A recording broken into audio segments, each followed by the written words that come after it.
उन यादवों ने पीटा है, प्रोपेगेंडा बनाया जा रहा है। इलेक्शन 2027 में आ रहा है कि देखो यादवों के साथ ऐसा हो रहा है।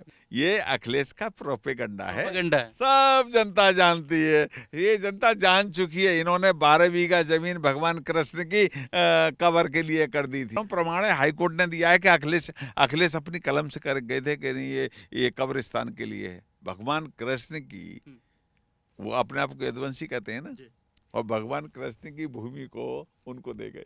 अभी 4 दिन पहले हाई कोर्ट ने निरस्त किया है कि ये कैसे दे सकते हैं आप, भगवान कृष्ण की भूमि को कैसे दे सकते हैं। अच्छा मुझे बताओ, राहुल गांधी की जाति कौन सी है, मुझे बता दो, मैं आपसे पूछ रहा हूँ। न हिंदू है, न मुसलमान है, न क्रिश्चियन है, न सिख है, वो तो खच्चर भी नहीं रहे। ये अकबर महान नहीं है, पृथ्वीराज चौहान महान थे। यहाँ पर राणा सांगा महान थे, यहाँ पर भगवान राम महान थे, यहाँ पर भगवान कृष्ण महान थे। तो यहाँ पर ये देवभूमि है। इटावा में जी एक घटना हुआ जी कि आरोप लग रहा है कि वहाँ पर कथावाचक थे, यादव समाज के थे, ब्राह्मणों ने उनकी पिटाई की। उसके बाद अखिलेश यादव प्रेस कॉन्फ्रेंस करते हैं। तो हिंदुओं में या बात करें सनातन में भी इस तरीके के जातिवाद से जहर घोल रहा है लगातार। मैं बता रहा हूँ, जातिवाद केवल इन लोगों के माध्यम से प्रायोजित किया जा रहा है। जैसे अखिलेश, आप बताइए, 4 यादवों के गांव में 4 ब्राह्मणों के घर हैं, केवल 4 ब्राह्मणों, उनकी औकात हैसियत है कि उसको पीट देंगे? कोई जवाब तो दे। तो आप लोग समझाने में विफल हो रहे हैं ना नहीं कि नहीं, ये तो सनातन है ना। हम क्यों समझाएं भाई? यादवों का काम है पूरा, 100% यादव गांव, और 4 घर हैं ब्राह्मणों के। मैं आपके माध्यम से पूछा, उनकी हैसियत है क्या उस यादव को पीट देंगे? उन यादवों ने पीटा है, प्रोपेगेंडा बनाया जा रहा है। इलेक्शन 2027 में आ रहा है कि देखो यादवों के साथ ऐसा हो रहा है। ये अखिलेश का प्रोपेगेंडा है, प्रोपेगेंडा है। सब जनता जानती है, ये जनता जान चुकी है। इन्होंने 12 बीघा जमीन भगवान कृष्ण की कबर के लिए कर दी थी, सब जानती है जनता। अभी अभी हाई कोर्ट ने अभी 4 दिन पहले ही किया है, 4 दिन पहले हाई कोर्ट ने वापिस दिया कि ये तो भाई ये तो भगवान कृष्ण की है। तो ये यदुवंशी है, हो सकते हैं क्या? ये नरवच्छी वंशी है। नहीं, लेकिन अखिलेश यादव कह रहे हैं कि पीडीए जो है वो शोषित कर रहे हैं। मैं ये कह योगी रहा हूँ सरकार 12 शोषित कर बीघा, रही है। मैं तो 12 बीघा की कह रहा हूँ। प्रमाण है, हाई कोर्ट ने दिया है कि अखिलेश अपनी कलम से कर गए थे कि नहीं ये कब्रिस्तान के लिए है। भगवान कृष्ण की, वो अपने आप को यदुवंशी कहते हैं ना, और भगवान कृष्ण की भूमि को उनको दे गए। अभी 4 दिन पहले हाई कोर्ट ने निरस्त किया है कि ये कैसे दे सकते हैं आप, भगवान कृष्ण की भूमि को कैसे दे सकते हैं? तो ये तो यदुवंशी हो नहीं सकते, ये तो नरभक्षी लोग हैं, और ये इनके प्रकार उस वंश में पैदा हो गए। और इनको तो ऐसे करके अब मुख्यमंत्री का ख्वाब देखना, जैसे मुंगेरी लाल के हसीन सपने होते हैं ना, वो हसीन सपने देखते रहे। मंत्री जी लोकसभा में झटका दिया था, इससे आप नहीं मुकर सकते। वो हमारी कमी के कारण बता रहा हूं मैं आपको, ये गलत फहमी के शिकार है। वो हमारी भारतीय जनता पार्टी कमी थी। 50% कैंडिडेट बदले होते, हम 75 कैंडिडेट जीते, मैं गारंटी से कहा। मैंने कहा था इस बात को। 27 में योगी जी आ रहे हैं।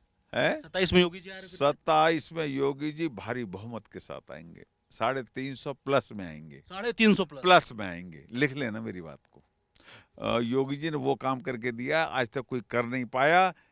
यम लोग पहुंचाए हैं जो अपराधी थे, ये आज तक किसी माई के लाल की हैसियत नहीं थी यम लोग पहुंचाने की। वो यम लोग पहुंचाए जो जिनकी बहन बेटियों को उठा लेते थे, अच्छे अच्छे तुन्ने खां की बहन बेटियों को उठाते थे वो लोग, और उनके साथ अय्याशी करते थे। लेकिन उन्होंने उनका दरवाजा बंद कर दिया है, यमलोक का दरवाजा खोल दिया है। इसलिए योगी जी 110% भारी बहुमत 350 प्लस के साथ आएंगे, गारंटी दे रहा हूँ। अच्छा मुझे बताओ, राहुल गांधी की जाति कौन सी है, मुझे बता दो, मैं आपसे पूछ रहा हूँ। न हिंदू है, न मुसलमान है, न क्रिश्चियन है, न सिख है, वो तो खच्चर भी नहीं रहे।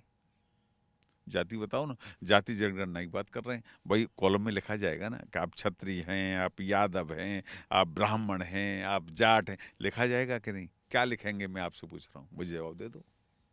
तो ये तो देश के पप्पू हैं, प्रदेश का पप्पू हमारा अखिलेश यादव है, तो जब तक ये दोनों हम तो इनकी चाहते हैं 1000 वर्ष की आयु हो और हमारी देश में सरकार बनती रहेगी, प्रदेश में सरकार पप्पू अखिलेश की वजह से बनती रहेगी, तो हम तो चाहते हैं कि इनकी 1000 वर्ष उम्र हो।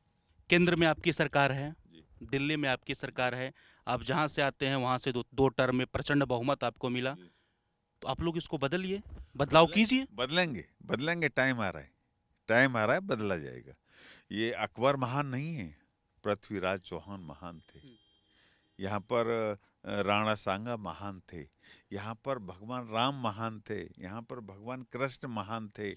तो यहाँ पर ये देवभूमि है, देवताओं की भूमि है, जहाँ भगवान पैदा हुए। विश्व में भगवान कहीं पैदा नहीं हुए, गारंटी से, चैलेंज से कह सकता हूँ। विश्व में महामानव पैदा जरूर हुए, लेकिन भगवान कहीं पैदा नहीं हुए। अल्लाह ने भी ये कहा कि मैं फलाना व्यक्ति हूँ। भगवान भगवान केवल कृष्ण भगवान ने कहा मैं ही हूँ, जो कुछ हूँ मैं हूँ, ये मैं ही हूँ ईश्वर जिसको कहा जाए।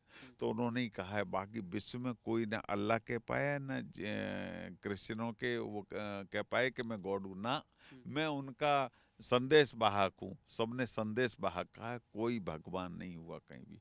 तो इसलिए भगवान इस भूमि पर, वो भी उत्तर प्रदेश की उत्तम भूमि पर, भगवान राम पैदा हुए, भगवान कृष्ण पैदा हुए। इसलिए भारत का नहीं, विश्व का उत्तर प्रदेश हृदय, जैसे आपका दिल है शरीर का, विश्व की अर्थ, हार्ट ऑफ अर्थ है उत्तर प्रदेश। वहीं से विश्व को हमने चलाया था। अमेरिका से, जापान से, लंदन से पढ़ने आते थे हमारे इसमें नालंदा में पढ़ने आते थे। 6 में उस समय जहाज, हवाई जहाज नहीं थे उस समय, पानी के जहाज थे, उससे पढ़ने आते थे।